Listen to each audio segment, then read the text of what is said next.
To become unstoppable, we must first admit that we are currently stopped. Look at the modern man. On the surface, he appears free. He has a job, he has money, he can travel where he wants. But scratch the surface, and you will find a slave. Most men today are not masters of their own lives. They are slaves to their own reactions. If a traffic jam can ruin your morning, you are a slave to traffic. If a rude comment from a stranger online can make you angry for 3 hours, you are a slave to that stranger. If the mood of your wife or girlfriend dictates your entire emotional state for the weekend, you are a slave to her validation. This is the hard, authentic truth. If you cannot control your own mind, you are a plaything for everyone else. We need to define what unstoppable actually means.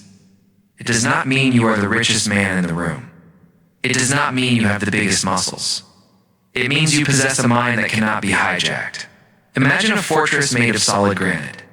Arrows hit it and shatter. Fire hits it and burns out. The wind screams at it, but the stone does not vibrate. That is the Stoic ideal. Now, compare that to the average man today. He is not a fortress. He is a leaf in a hurricane. Every piece of bad news, every rejection, every failure blows him in a new direction. He is exhausted because he is constantly reacting to the world instead of acting upon it. We must turn to Marcus Aurelius to understand the blueprint. It is easy to think of him as just a statue in a museum, but you have to understand the reality of his life. He was the emperor of Rome, the most powerful man on earth, but his life was a nightmare. He spent decades on the freezing borders of Germany fighting brutal wars. His soldiers were dying of a plague that he couldn't stop. His most trusted general betrayed him and tried to steal his crown. His wife was rumored to be unfaithful. His children died young. If anyone had a valid excuse to be angry, depressed, anxious, or bitter, it was him. Yet he didn't break. He didn't vent. He didn't play the victim. He wrote in his private journal, "You have power over your mind, not outside events. Realize this, and you will find strength." This is the hidden key that society hides from you. Society wants you to be reactive. The entire modern economy is built on your lack of self-control. The news wants you angry, so you keep watching social. Media wants you insecure, so you keep scrolling. Advertisers want you to feel inadequate, so you keep buying. They are hacking your biology. They know that if they poke you with fear or outrage, your primitive brain, the amygdala, will take over. You cease to be a rational man and become a reactive animal. When you see men screaming in comment sections or fighting in the street over a parking spot, you are looking at men who have been hacked. They think they are being tough, but they are actually being manipulated. A man who loses his temper is a man who has lost the battle. Let's go deeper into the gap of power. This is a psychological mechanism that separates the boys from the men. Between every event, what happens to you and your response, what you do, there is a tiny gap of time. A split second, the weak man does not see the gap. The event happens in salt, and he instantly reacts anger. It is automatic. He is a robot. The unstoppable man widens the gap. He feels the insult land. He feels the heat rise in his chest, but he pauses. In that pause, he asks, "Is this worth my energy? Does this person matter? Will getting angry fix this?" He chooses his response. This gap is where your freedom lives. If you react automatically, you are no better than a dog that barks when the doorbell rings. The dog has no choice. You are a human being. You have a choice. Stoicism is simply the training of this gap. Consider the cost of your fragility. How many opportunities have you lost because you were afraid of rejection? How many relationships have you damaged because you spoke in anger and couldn't take the words back? How many nights of sleep have you lost worrying about a future that never happened?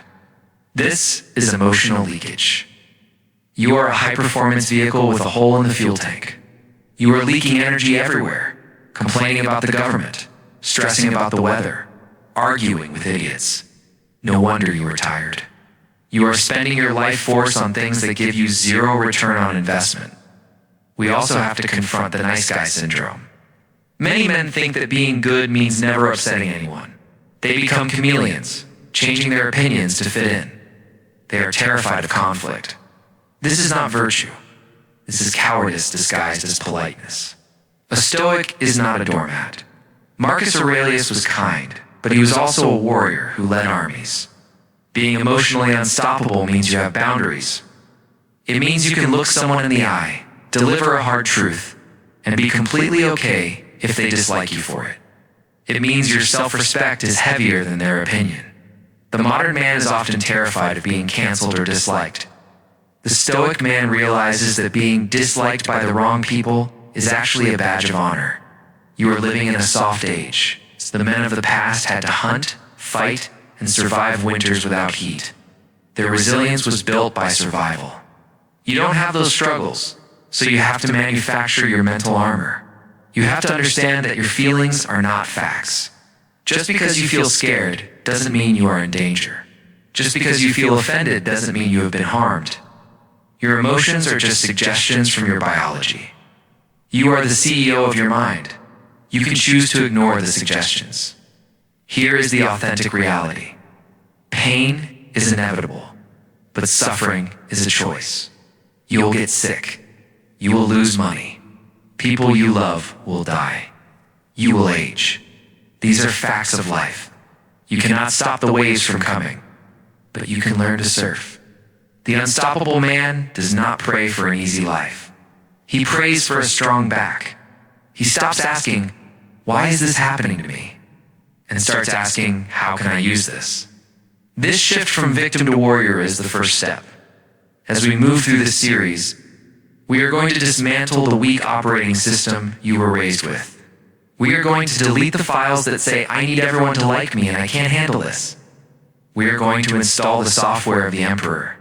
It is going to be uncomfortable. It requires you to kill the part of yourself that loves to complain.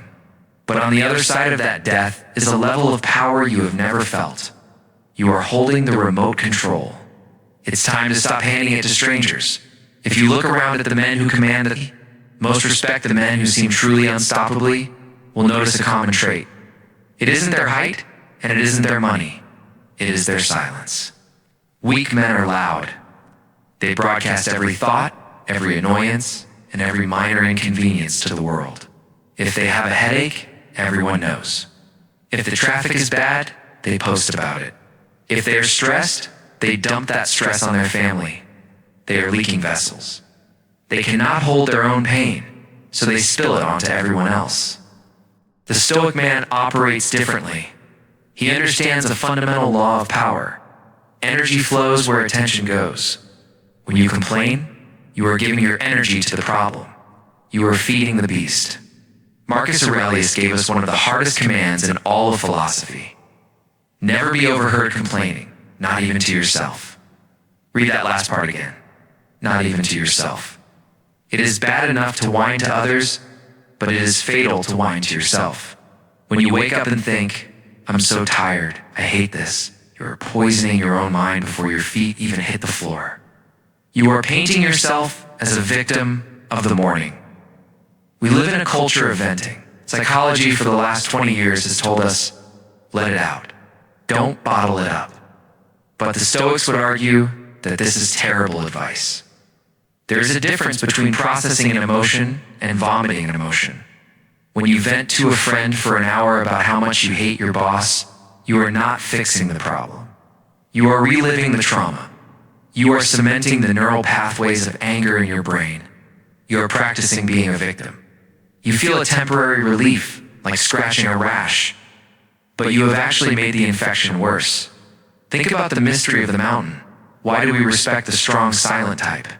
Because silence implies control.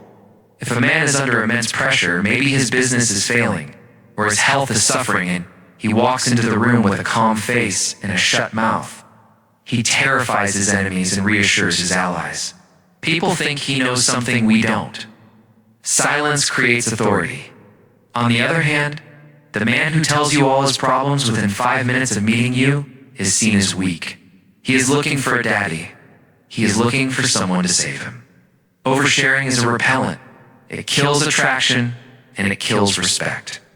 This is the containment strategy. Imagine your mind as a nuclear reactor. It generates massive amounts of heat, emotion, If the walls of the reactor are weak, the radiation leaks out and poisons the environment. That is the angry, complaining man. But if the walls are thick lead, the heat stays inside. And what happens to heat under pressure? It becomes power. It becomes drive. The Stoic takes his pain, his anger, and his frustration, and he swallows it. He doesn't repress it. He alchemizes it. He uses that burning energy to work harder, to lift heavier, to focus deeper. He turns his suffering into fuel. Let's talk about the sympathy trap. Many men today are addicted to sympathy. They post sad quotes on social media or tell sob stories because they want people to say, "Oh, you poor thing, this is a drug." It feels good to be pitied. It makes you the main character of a tragedy. But pity is the lowest form of validation. A king does not want pity. A warrior does not want pity. If you are addicted to sympathy, you will subconsciously create problems in your life just so you have something to complain about. You will sabotage your own success because if you succeed, you can't complain anymore. You have to cut this addiction cold turkey. Marcus Aurelius had a son who died. He had a wife who died. He lived through a plague that killed 5 million Romans. Did he write poetry about how unfair the universe was? No, he wrote, "It is unfortunate that this has happened. No, it is fortunate that this has happened, and I remain unharmed by it." He flipped the script. He refused to be the victim. He looked at the tragedy and said, "I can handle this. This is what I was built for." So, how do we practice this today? 1. The 24-hour rule. When something bad happens, someone disrespects you, or you lose money, make a contract with yourself. You are not allowed to talk about it to anyone for 24 hours. You have to carry the weight alone. Feel how heavy it is. Feel the urge to call a friend and whine. Deny that urge. In that silence, you will find your own solution. You will realize you are strong enough to carry it. 2. Kill the gossip. Gossip is just complaining about other people's lives. It is a feminine trait that has infected modern men. When you talk about other men behind their backs, you admit they are more interesting than you. A lion does not concern himself with the opinions of sheep, and he certainly doesn't gossip about them. 3. The poker face. When chaos hits, your first instinct is to show it on your face. Train yourself to do the opposite. When the news is bad, relax your jaw, breath through your nose. Do not let the world see you bleed. This is not about being an unfeeling robot. It is about dignity. There is a time to speak, and there is a time to seek counsel from a trusted mentor. But that is different from whining. Counsel seeks a solution. Whining seeks attention. Know the difference. By closing your mouth, you open your eyes. You stop narrating your life and start living it. You become a vault. People will start to trust you with their secrets because they see you can keep your own. You become the solid ground in a world of quicksand. We have built the foundation. You know now that the world tries to enslave you through your reactions. You know that silence is your shield and your mind is your fortress. But there is one final level to this game. It is not enough to just endure life. A donkey endures a heavy load. You are not a donkey. You are a king. To be truly unstoppable, you must not just tolerate the pain. You must learn to love it.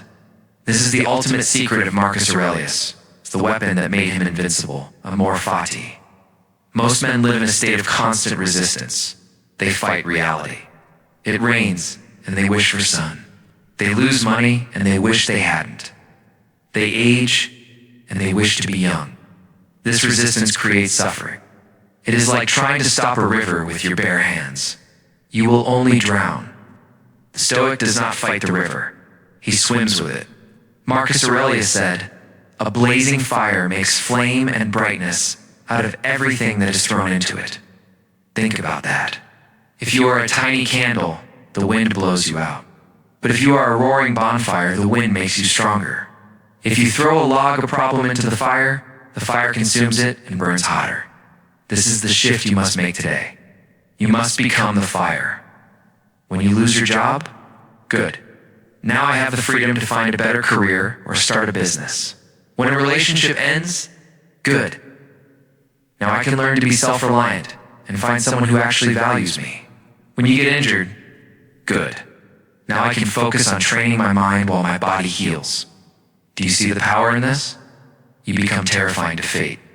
Fate cannot hurt you because whatever it throws at you, you use it as fuel. You stop saying I have to do this and start saying I get to do this. You stop being a victim of circumstance and become the alchemist of your own life. But why should you do this? Why work so hard? Why not just be lazy and comfortable like everyone else? Because the clock is ticking. This brings us to the darkest and most beautiful tool in the box, memento mori. Remember, you will die. This is not to make you depressed. It is to wake you up from the coma. Most men live as if they have 1,000 years left. They procrastinate. They hold grudges. They worry about what neighbors think. They waste hours on phones. They are sleepwalking toward the grave. Imagine you are at the end of your life. You are lying in a hospital bed, taking your last breaths. The room is quiet. In that moment, do you think you will care about the embarrassing thing you said 20 years ago? Will you care about how many likes you got on a photo? Will you care that someone cut you off in traffic? No. You will only care about two things. Did I live fully? Did I love well? All the fear, all the hesitation, all the shyness, it will look so stupid in the face of death. Use this perspective now. When you are scared to speak up, ask yourself, I am going to be dead soon. Does this fear matter? The answer is always no. Death strips away the bullshit. It leaves only what is real. It gives you the courage to be authentic because you realize you have nothing to lose. You are already naked. You might as well walk tall. So here's the final lesson. The sum of all this philosophy. You are the king of your own soul, but the throne has been empty for too long. You have let fear sit on the throne. You have let other people's opinions sit on the throne. You have let comfort sit on the throne. It is time to kick them off and take your seat. Being emotionally unstoppable is not a destination. It is a daily war. Every morning you will wake up and the world will try to break you. The news will try to scare you. The mirror will show you your flaws. The lazy voice in your head will tell you to hit snooze. And every morning you have to choose. Choose the gap between stimulus and response. Choose the silence over the complaint. Choose the fire over the candle. Do not go out into the world and try to be a tough guy. Toughness is a mask. Be a solid man. A solid man is dangerous not because he is violent, but because he is controlled. A solid man is attractive not because he is pretty, but because he is stable. A solid man is successful not because he is lucky, but because he is relentless. The philosophy of Marcus Aurelius was not written for professors in a library. It was written for a soldier in a tent, covered in mud, trying to keep his sanity in a mad world. It is a battlefield manual. Now you have the manual. The reading is over. The watching is over. The real work begins when you put down this screen and look your life in the eye. Don't tell us what a good man is. Show us.